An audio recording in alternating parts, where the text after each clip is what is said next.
Sa mundo ng showbiz na puno ng intriga at pansamantalang ugnayan, tila may isang kwento ng pag-ibig na unti-unting nagbibigay liwanag at inspirasyon sa publiko. Para kay Jericho Rosales, mukhang natagpuan na niya ang matagal nang hinahanap na tunay na pagmamahal. Matagal nang hinahangaan si Jericho hindi lamang sa kanyang husay sa pag-arte, kundi pati na rin sa lalim ng kanyang pananaw sa buhay at pag-ibig.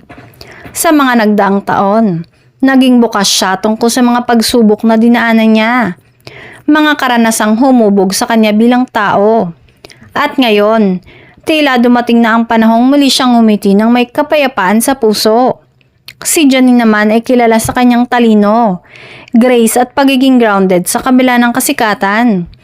Sa mga panayam, madalas niyang ipakita ang pagpapahalaga sa pamilya, trabaho at personal na paglago na katangiang sinasabing tumutugma sa mga pinahahalagahan ni Jericho.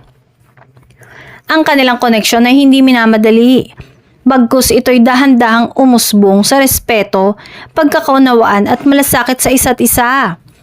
Bagamat nananatiling pribado ang dalawa pagdating sa detalye ng kanilang relasyon, kapansin-pansin sa kanilang kilos at pahayag ang isang uri ng kapanatagan.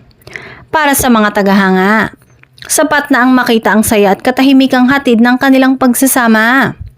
Ang kwento ni na Jericho at Janine ay paalala na ang tunay na pag-ibig ay dumarating sa tamang panahon, kapag handa na ang puso at kapag ang dalawang tao ay sabay ng lumalakad sa iisang direksyon.